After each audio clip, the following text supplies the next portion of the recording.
everyone guys! Welcome back sa aming channel. And today, pag-uusapan natin ang issue about reaction video. Bawal nga ba ang paggawa ng reaction video?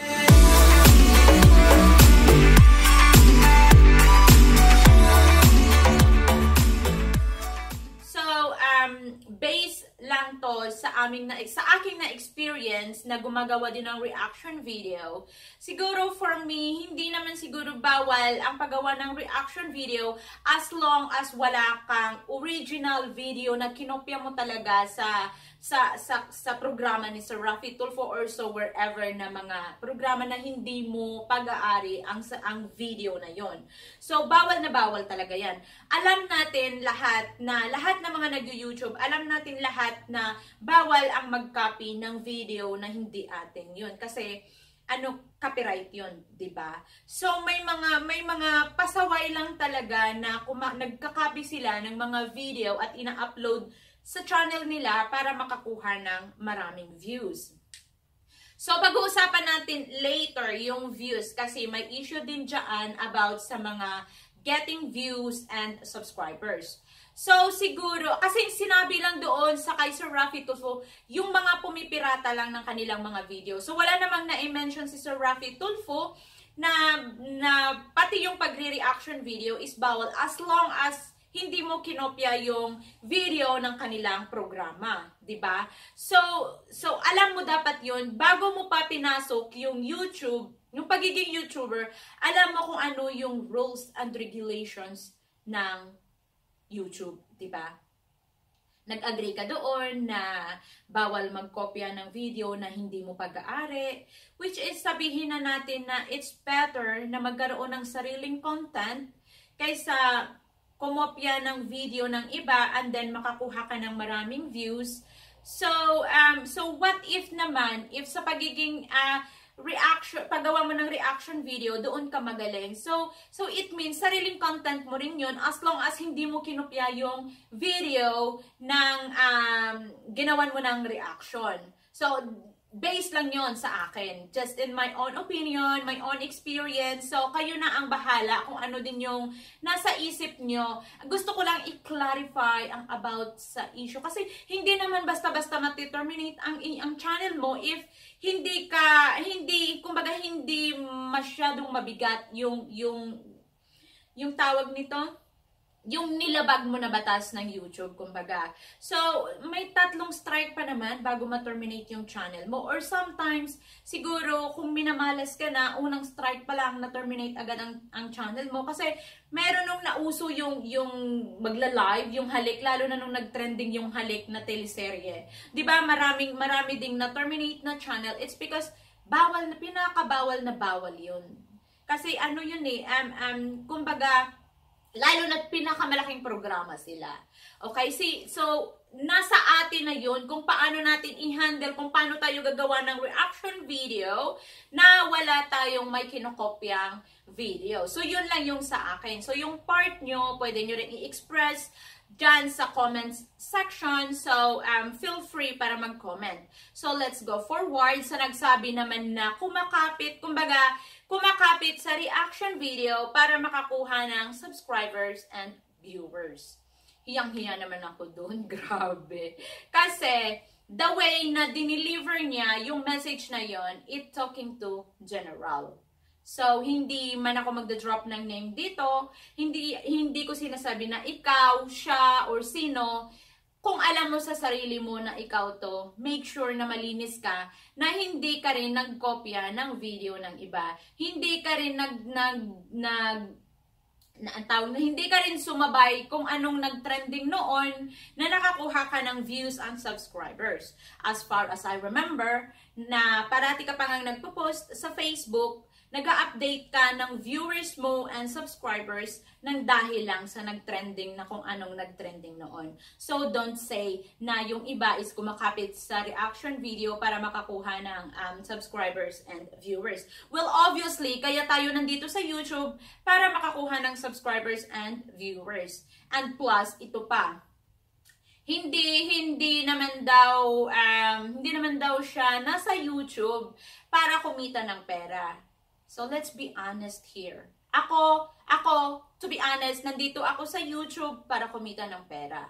It's not because na wala kaming pera, but gusto kong madagdagan yung pera namin. So, yun yung sa amin. So, we will gonna do whatever it takes para lang makakuha ng views and tumaas yung amin revenue. Well, let's be honest here, guys. Let's just straight to the point na kaya tayo nandito sa YouTube is not because na maghanap tayo ng friends or so whatever. Yes, nandun na tayo na maghanap tayo ng friends dito sa YouTube community. Pero the fact na ang pinaka-mission talaga natin is ma-reach talaga yung goal ng 4,000 hours and then 1,000 subscribers. At ito din pala, guys, sa nagsabi naman na bakit sila gumagawa ng reaction video? Diba? Tapos sasabihin nila, never akong gagawa ng reaction video para lang makakuha ng views and subscribers. Pero take note, wala pang isang buwan na sinabi niya yon. Kasi nakita niya na nag-trending lahat ng mga reaction video, so nag-reaction video na rin siya. So, kinain niya kung ano yung dinura niya. Dapat kasi, wag kang magsalita ng patapos kung hindi mo pa alam kung ano yung susunod na mangyayari. Kasi nakakahiya, di ba? Kinain mo lang yung yung sarili mong dura, kumbaga. So, yun lang yung masasabi ko. Wag magsalita ng patapos at wag magmalinis kung may sarili ka ring dumi sa mukha. Magsalamin ka rin paminsan-minsan. Diba? So, tell me, hindi mo ba naranasan yung ganong feeling na ang saya-saya mo dahil nakuha mo or na-reach mo yung goal mo na 4,000 hours and then 1,000 subscribers? Diba? So, bago ka dapat, kung nag-aaway man kayo or so whatever, bago ka mag-post ng kung ano-ano man dyan yung sasaloobin mo, make sure na hindi mo siya dineliver in general way. Kasi marami kang masasagasaan, even though na wala kang na-mention na name, pero the way na pagkasabi mo is may masasagasaan talaga. Yung sabihin ba na kumakapit sa reaction video? Yes, I admit it. Kumapit kami sa reaction video kasi yun ang nag-workout sa channel namin. Let we say, may mga nagsasabi din na mas mabuti pa na sarili mong content kaysa naman in return makakuha ka ng views na marami and then mag-trending yung video mo. And then, in return, masa-strike ka or mate-terminate ka. Well, hindi naman mangyayari yun kung hindi ka lumabag sa batas. Sa batas ng YouTube, kumbaga. Diba? As long as wala kang copyright, wala kang kinopya na video, hindi mo pinirata yung original video talaga ng may-ari ng video na yon. Which is, ang ginawa mo, nag-reaction video ka lang, nag-express ka ng sarili mong opinion, and then that's it. Right? So, it means sariling content mo na yun. Kasi sarili mo yun eh. Sarili mong opinion, kumbaga. So, if doon ka magaling, di ba sinasabi naman na kung saan ka magaling, doon ka. So, what if magaling pala ako sa chismis, which means magaling ako sa reaction video. So, doon mag-workout yung channel namin. So, we just respect each other channel. Kasi channel nila yun eh. So, wala tayong magagawa doon. So, dapat, before ka nagsabi na kumakapit sa reaction video, dapat naisip mo rin kung ano yung kinapitan mo na nag-trending ka noon. Nakakuha ka ng subscribers and viewers because of that thing. So, para mo na rin yan sinasabi sa sarili mo. 'Di ba? Bakit ka nandito sa YouTube? Huwag mong sabihin na just past time, like this and like that. Kasi dumaan din ako sa ganyan eh. Na 'di ba, parang 'di ba tayo nalilibang tayo dito sa YouTube community, nakakamit ka ng new friends. But the fact, may ano na yun, kumbaga kasama na sa mission natin yun yung makahanap ng bagong kaibigan dito sa YouTube community.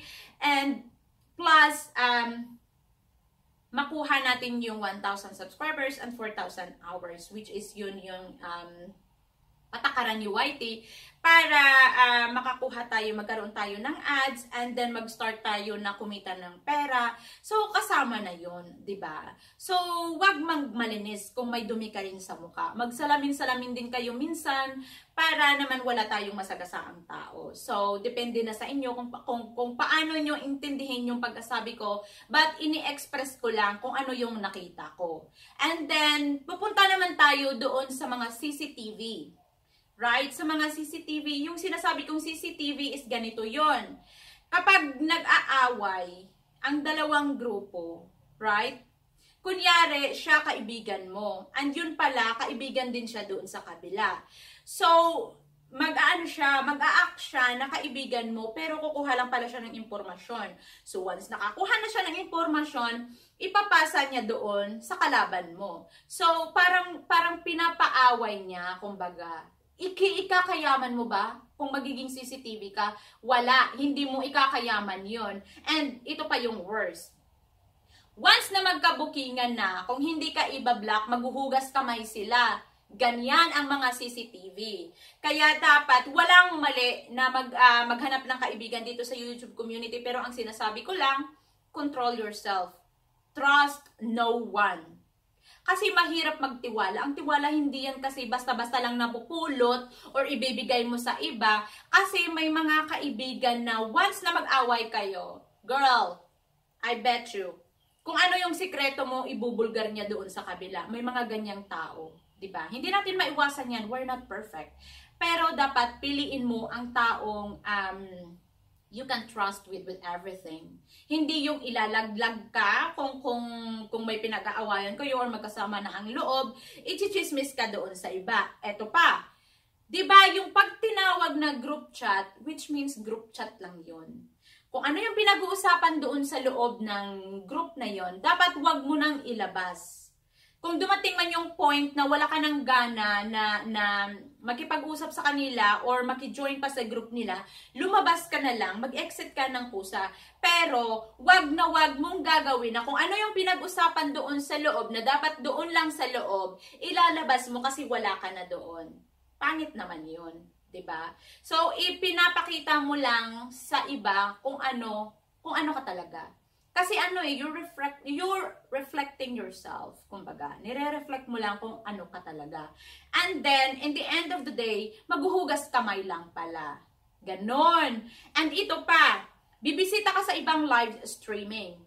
Right? For example, bumisita ka lang, hindi mo alam kung ano yung punot dulo ng kung may mga awayan sila, and then may title doon na tungkol doon sa issue nila, and then magko-comment ka doon,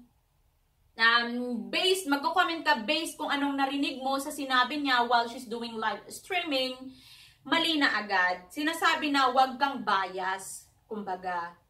Paano magiging bias nyo? Hindi mo nga alam. Kumbaga, nag-express ka lang according doon sa sinabi niya. Pero hindi mo dinajudge yung kabilang kampo. Kumbaga, sinasabi mo lang kung ano yung narinig mo mula sa bibig niya. Diba? Wala kang sinabing against her or against them. Diba? Napakagulo na talaga ng YouTube community ngayon. Dapat tayong kasi mga Pilipino lang din naman tayo. Dapat tayo na yung nagtutulungan, hindi yung tayo yung nagtutulakan. Tama na, please. Itigil nyo na yan. Walang mapupuntahan yan. Kasi tayong mga Pilipino, mahilig tayo sa drama, kumbaga. So, stop being childish. Let's grow up, guys. And peace sa everyone. So, kung tinatamaan ka man or natatama man sa kung sino-sino to, yung video na to, please, wag kayong mag-react na kayo talaga. Kasi wala naman akong may minimension na name. Based lang to sa narinig ko, sa nakikita ko, sa nababasa ko. So, ina-express ko lang kung ano yung nasa isip ko. So, ito na yung masasabi ko. As one community here in YouTube, dapat tayo na lang yung magtutulungan, hindi yung okay tayo kapag kaharap sila or kausap sila, and then kapag talikod mo, bla bla bla, yun pala, minumudmud ka na doon sa kanal, kumbaga. So, wag tayong ganon. So, that's all, guys. So, kayo na hang bahala humusga. And yun lang yung masasabi ko. And thank you so much. Bye!